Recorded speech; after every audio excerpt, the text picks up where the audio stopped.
Welcome back, everybody, to the Checkmate playlist of the YouTube channel, where we take low elo or mid elo, or even in rare cases high elo games that we deem chaotic, blunder like, a mistake to exist. We analyze them, we laugh, cry, and we roll down on the floor laughing, and we can't control our laughter. Well, today's episode is nothing more different than that. Today, I scoured through the Reddit internet, found a game between a 600 and a 500. The game, unfortunately, was a little too short. However, I decided, for some unknown reason, to search into the guy's account. It was very new. It was like a couple days ago. And he had 4 more games with the same person. 3 of them were daily. And the other 2 was 30-minute with 15-second time increment. That is insane. Imagine making games 30-minute and with 15-second time increment. That's basically classical chess, and still playing horribly. I mean, you've got all the day, all the time in the world, and even daily. Like, you've got the entire day to think of a move, and you just wonder. But I'm not gonna judge. He's a new player, so we can't quite be we can't judge a little too much. We need to judge accordingly. So. We have to thank the person for providing the content, as always. This time I forgot to include the links of the games on the description, but I do have included the Discord channel, Discord server description that you can join. You can even post me your games there, so I throw a look at them. You can like ping me, you can talk to me, and you can get notifications for when I go live or when I make a new video. That's all out the way. Let's go into analyzing this behemoth of a chess game. We're gonna begin with the first game that this player played with the other player. With e4, with e5. Reminder, this is a daily game, by the way, so any blunders you see are shocking, I have to say. With f4, the King's Gambit. Okay, so 500 playing the King's Gambit. Amazing. I have to say. Knight c6, though, declining the gambit. I've never seen a declining of the gambit. Now, obviously, taking the pawn here is absolutely good. However, you have to be very mindful of this trap, so you'll just get destroyed. So, yeah. That's why you can't play taking the pawn. You need to go here first and then take the pawn. But whatever. Knight f3, what is played in the game, d6. You can take the pawn if you want. It does drop your advantage a little bit, but you could take the pawn theoretically. Bishop b5. Okay. Pinning the knight. No need to do that right now, but sure. a6. Now that's this very calm move that happens. We have bishop c4. Okay, so why not go, bishop c4 here? I do not understand why not go bishop c4 here. Now I have b5. Okay.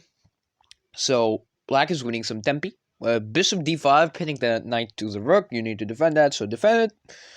We have knight z5 now, trying to threaten this, but a calm move like knight c6 just saves the day all of a sudden.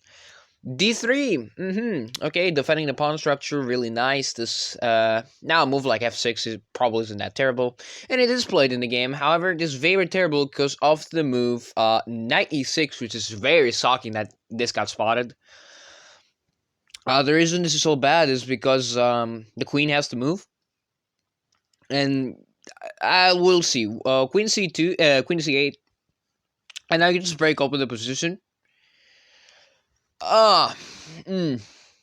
Okay, so instead of taking back the pawn and accepting the fact that your pawn structure will be absolutely destroyed, you decide to not take the pawn back and just go here, which opens up an attack on the piece. Okay, I would have prepared if you took here first, and then after that, deal the situation here. But fine. With e takes f6, knight takes d5, and it is +7. F takes g7, that's just a fork, the cleanest of forks. With this, and it's just obliteration and castles, and this is where black resigned. So that's their first game that they've ever played, and actually this was the game that they added each other as friends. So let's go to the second game that they played.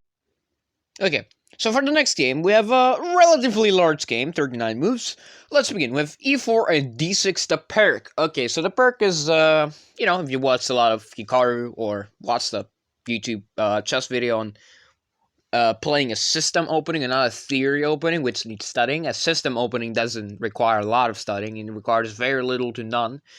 Now, let's say, for example, this doesn't require any studying. You just need to know like how to counter with the space disadvantage that you will be getting, and you need to like crack the center. But okay, you have d6, d4. Now it is something like a French. It is basically the French, but the light square bishop is better compared to the dark square bishop of black. We have a Philidor now, which is impressive. I mean, we went from a Maroxy defense of the perk defense to a Philidor. Congrats. Now knight f6 will lead us to the main Philidor of the Nimzowitz variation. I think knight c6 leads us to the Scots. Yeah. Knight f6, and we have knight c3. Okay, so far so good. Nobody has blundered anything yet. Now this is attempting capture. You can take with the queen if you want, but be mindful of this attack.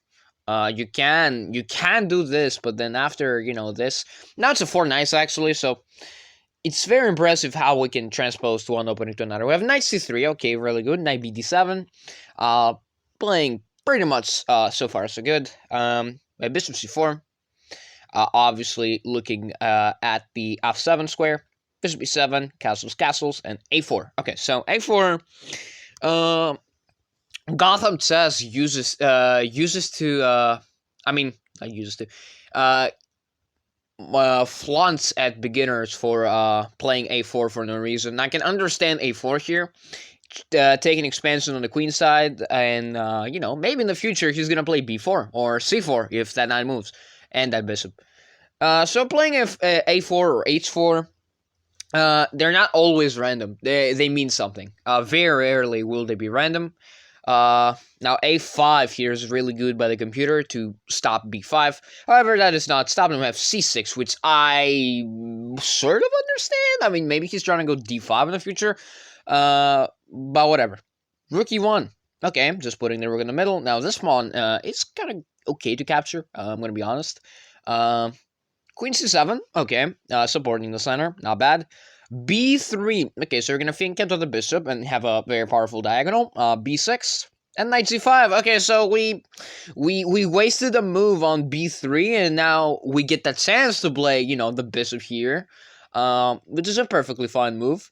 But no, we just play knight g5, and the opponent just ignores us. Okay, so it's alright.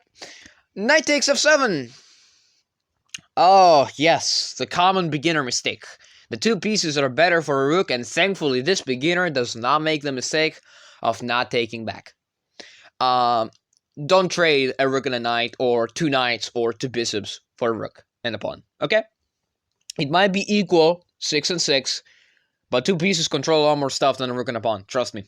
I've won endgames when I had two knights and two bishops versus two rooks, which seems undefendable, but trust me, it is defendable. And I can show you that game if I can find it. We have queen f3, pins the thing, and completely disregards the attack on this, which is taken. Knight e2. Trying to retake the pawn. Knight e5. Danger levels. Wow, this 500 knows his stuff, I have to say. Queen h3 goes here. Bishop a6. You kind of messed that up, I'm going to be honest. Knight takes d4 now. Bishop c8. Attacking the queen like that. Queen h4. Now King J8 is top engine move, which is impressive that the beginner found that. King J8 is primarily used to, make the king safer. Bishop g5 is a move you can play, but I wouldn't recommend it, even though it's the top engine move. I wouldn't quite recommend playing this move. h6, now I would prefer like this reroute attacking the queen, and that would be nice, but it's a little too advanced for beginners, so h6 is still possible and fine. If a capture, I wouldn't take that, but sure, now I have given black what he wants, the bishop pair. I wouldn't give that to, Also just realized, is black up in material? What is this? Oh yeah, it's because he traded like, you know, two pieces are better for rook. Are better than a rook. Yeah, as you can see, black has more pieces. That's the other reason why the trade of two pieces for a rook and a pawn is bad. Queen g3. All right. So far so good. b5. Hanging a pawn completely. Takes queen b6 though is the move chosen. That is an impressive feat accomplished by the 500. Rook a to d1, defending the guy like this. C takes b5. Now the pawns are a little bit split, so you might as well develop the light square bishop and put it on a comfortable square on b7 to overlook at everything, or put it on d7 to patrol the light squares where the knight can land. Always be mindful of where your opponent's pieces can go. Knight e2. Okay, possible to reroute. Bishop g4. Pinning, but it doesn't do anything because this wait. Why is it not letting me? Oh, I see why. Because this is pinned to the queen. Like, let me show you. This is pinning this, and you can't play f3. That's probably the main reason. But h3 here is absolutely perfect, and you can also take this if you want. But nah, I digress. Never. Nada, as they say, some Americans. That means nothing for us Europeans. King h1, top instant move. Moving away from the pin and preparing f3. Impressive, I have to say. Rook f8. Now it is equal. Surprising, it is equal because of the move. f4. 500. Spots f4, spots these things. I gotta say, that's some impressive stuff. We have bishop takes e2 and rook takes e2. Because the rook is hanging. Okay. Knight f7. Knight moves out of danger. Rook d5. Probably gonna double up on this pawn. b4. Okay, stops the movement of the c3 pawn. C2 pawn. Queen d3. And now you can have this really nice outpost for this bishop when it is found, which is impressive. This guy is not 500, I have to say. This also stops any ideas with like putting the rook here and formatting Alekhine's gun. g3. g5. Okay, now this is time where we make stupid things. You don't need to commit your pawns if you don't have to. You can play a move like a5 here. I mean, this is kind of strong, but like, then you can just go here and then, you know, have a comfortable advantage. g5 though, overcommit your pawns, exposes your king, the rooks and the queens. Don't push g5 pawns unless you have a good reason. That is not a good reason. That's a really dopamine move, in my opinion. h4 though, yeah, now there's problems. Which one do you take? You take this one. Okay, good, terrific. Now this file is kind of open, so moving your king out of there would be nice. What about your knight? What about this? As it turns out, it looks like, I don't know. What about your knight? Well, that knight dies. You can just take that. Actually, you can also take it in, never mind. You can take it with a rook if you're, demented. Queen g3 check is an in-between move. And then king goes here, and as you can see from the eval bar, it jumped off a cliff, and it is officially plus 4.8. Why is it plus 0.4? Plus 4, not plus 0.4. It is because of the move rook g2, very simple, and threatens the mate, threatens the knight. It's just over, you know. Queen c7 trying to hold, but we have rook takes e5, and the pawn takes, and this is just mate in 4. The 500 found a mate in 4, a combination of sacrificing the rook. I mean, that's just impressive. That is not 500, but we have one more daily game, and after the last daily game, the quality of the games will significantly drop down. Let's go to the next game.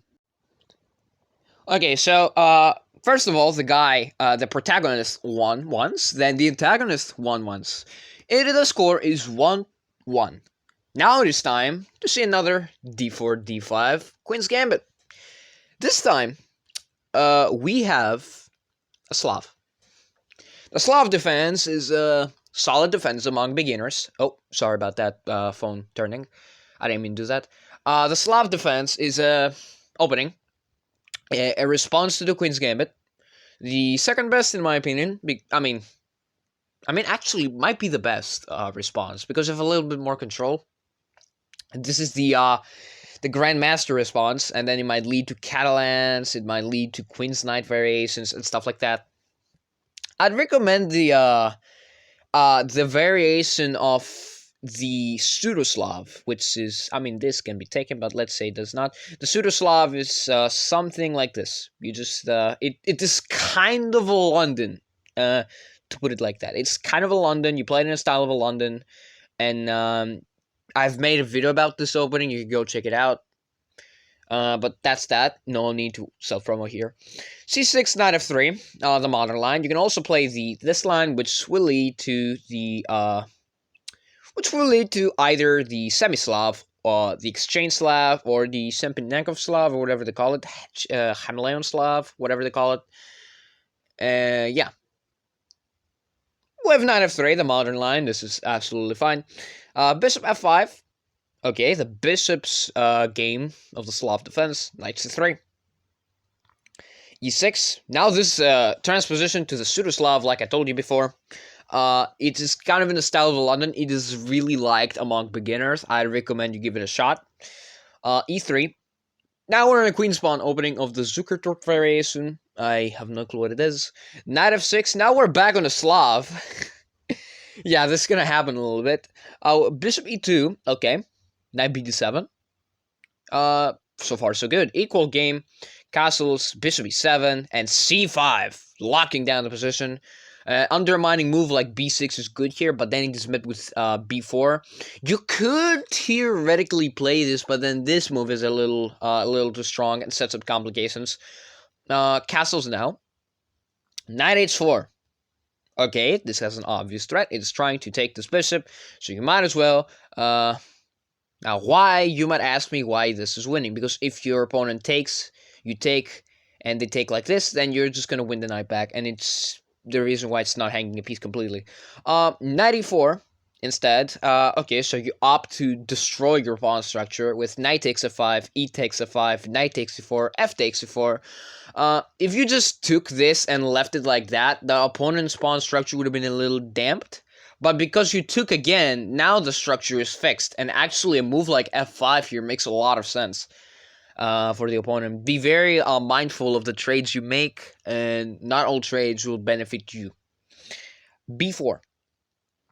a6. Bishop d2. Okay, so far so good. Knight f6. a4. Alright. a5 could be really nice in the future. Queen d7. b5. Okay, so b5 instead. Takes. Oh, never mind. No takes. Now, there's some serious pressure here. The opponent opts to go queen c6 and hang this anyway, like straight up. Queen c7. Now the rook comes to join the party. Take. Knight c4. Threat is made, but it is covered by a miracle of God. b6. This confidently hangs the move bishop to e2, which is spotted. A backwards attacking move spotted by the 500 or 600, whatever they are. h5 is played, which it is not up there. It certainly is not up there, but it is a move. If c takes b6, attacking the queen, and also giving up the pawn. Now white has a really strong passed pawn, and considering the fact of the bishop here, it will be a nightmare to defend this position. Queen d6, and +6 because of the move. Bishop takes here, and if you take back, the pawn pushes, and if you go here, you will go here, and you will just go here, and slowly zigzag around the pawn. Like, you'll just do this. You'll just zigzag. You'll go back. You will take. And then promote. You can promote to rook if you're a menace. You'll just win the game. That is the main game plan of white in this position. But b7 immediately. Rook b8. Rook a8. Bishop d8. You can take the knight. And now we take the rook. Okay, not bad. And then we take this pawn. And then we go here. You can trade here. Honestly, taking this is not bad at all. You will just you can sacrifice your bishop, in fact, and slowly win this position. You have another pass pawn, so you can just use that. However, the game ends with d5, and in this position, black resigned, and our protagonist strikes back and takes the W. So the following game is a rapid game, 30-minute with 15-second time increment. Let's have a blast. We have a Queen's Gambit decline, the classic Queen's Gambit decline variation, and a couple moves later we are on the Queen's Knight variation, and then slowly transposing to a very classic Queen's Gambit declined variation. Queen b3 is a threat, but I mean, sure, you can play it, but then this comes with a hit, and you need to go back. You can play it, doesn't hurt your position as much, but whatever. b6. Now this is a damping move because of the pawn in the center. C takes d5, cerebral enough to spot the pawn hanging. Knight takes d5. Knight takes d5, e takes d5, and now there's problems. Actually, there's a lot of problems in this position, but knight b4, attacking the queen. The queen goes back to queen c4 and threatens a multitude of things. First of all, that pawn, and I think that's the only thing. Bishop e6, hanging the pawn anyway. However, there's a trap. If you take this, they will take you. You will take, and they will fork you. Be very mindful of the opportunities. With queen b5 check, however, and the pawn blocks. Simple pawn block. And there's two threats. That pawn and the fork. We have queen e2. Unfortunately, you have to give up this pawn. However, black does not care about the a pawn and goes bishop f5. Hanging the move, this move here, takes a lot of space, and if the bishop keeps hanging around, you'll just kick it around like a... But then you have to be very mindful about the pawns you're losing, so be very careful. Knight e5, however, hanging the game anyway because of the fork, and it is spotted, ladies and gentlemen. King d1, knight takes a1, and knight takes e6. Oh boy, minus 2.9. This is insane. Queen d7. Queen f3. Oh no! He's gonna lose his queen to the classic bishop pinning the queen to the king. Oh nah. However, it is not spotted. Knight c2, try to save the knight. Knight takes e7, discovered attack on the rock, and this is still available, ladies and gentlemen. It is still available. However, black plays queen takes e7 and loses one of the rooks, and then proceeds bishop b5 check, king e7. Queen takes a7 check, king f6, the king goes out in the middle, bishop e5 check, and then bishop a4, I'm too excited for this, the knight is so damned. Queen a8, a queen trade, you can go here if you want, doesn't matter. However, we have a queen trade, and a free knight, and then a bishop trade, and then this, which is so sophisticated, I have to say, this move, its whole purpose is to lure the king out, check him a couple of times, and win all these pawns. That's the main point of this move. And after this, you can either, defend all your pawns, or, keep eating. However, we have king e4, king d2, g6, defending everything. Rook c1, rook b8, hanging the rook in one move, and it is spotted. f5, g takes f5, and a couple moves later, white promotes the queen with check, and mate is given. And now, let's go to the final game. And for the final game, the player that won this game had 43%. And the other I forgot about, tell you in the intro. Another Queen's Gambit, but this time it is accepted. Oh my, an accepted Queen's Gambit. Now where could this go to? E4, the central variation of the Queen's Gambit. The bad variation of the Queen's Gambit, because of the move A4, you're mainly trying to undermine the center. There's a trap here. If you play this, you can take this pawn for free, and they can't take back because they lose the rook. Knight C3 is kind of wrong. I'm going to be honest with you. You need to play A4. A6, now you can play A4 if you want. A4 absolutely is acceptable here. Knight F3, continuing development. I would prefer to see a F4 here, which would be nice. However, the engine doesn't like it too much, but I like it. And if I like it, you like it. But okay, Knight F3.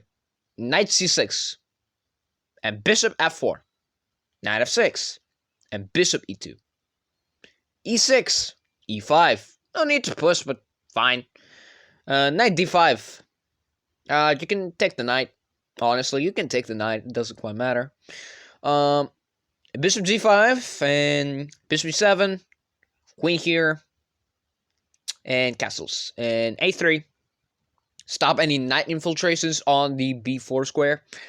H6, kicking out the bishop. H4. This might look like a blunder to all of you, but why are you starting to play trap? This is called the fishing pole or fishing hook. It is basically saying that you can have my bishop, but I will have an open file for attacks. And I might use this file for an attack. And yeah, F6. Already black is doomed. Yeah, so this is so bad because of takes. And you gotta take with the bishop. Because if you take with the pawn, then mate is unstoppable.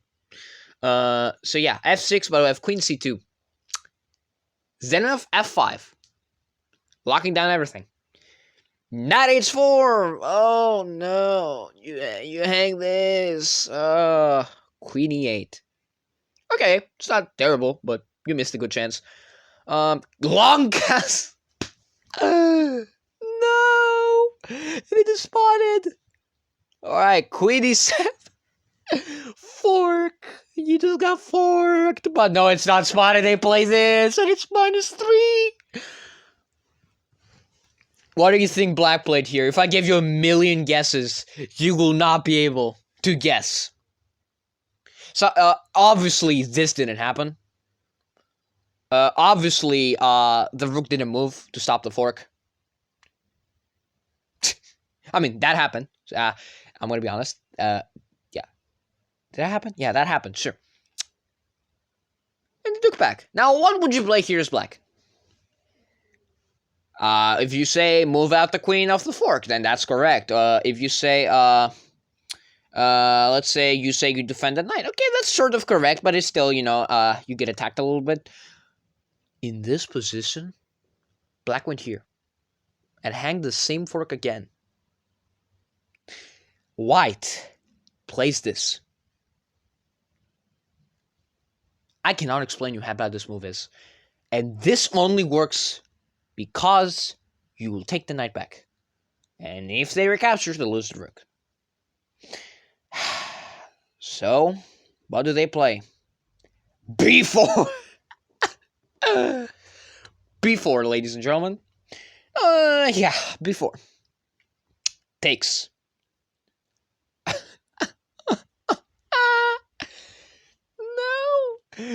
So there's a couple things hanging in this position. Number one, this is possible, but not completely winning. Then there's this fork, which is devastating. And then there's also just taking this pawn, for God's sake. But we have the fork. And white takes the rook. However, he's worse. Why is white worse? Gentlemen, if you paid close attention, the center is being overrun. The best move here is to take here, which is unfindable when you have a free rook. The whole point of this is that there's a lot of fronts opening. There's checkmate being threatened. You gotta stop it like this. And then you'll just be winning a lot of material. That is literally the main point You can take this rook if you want. The reason why this doesn't work quite is because after taking and they play this, they will just exchange, or you will just hang a bishop because you didn't take back. Oh my... No, what is that, dude? What is that? Okay, they take back the thing. Now... Oh my god. Oh my. Oh my god. Oh my god. Oh my god. Oh my god. And the protagonist takes a win off this low elo showdown 5-1. They had played 5 games and he won 4 of them. But I'm going to be honest, I think nobody deserved to win this game. Only you who watched. Let's hope this crime never happens again, but it will most certainly happen again. The reason there's 5 games is because I decided to be a little unique today. Now, get the hell out of here.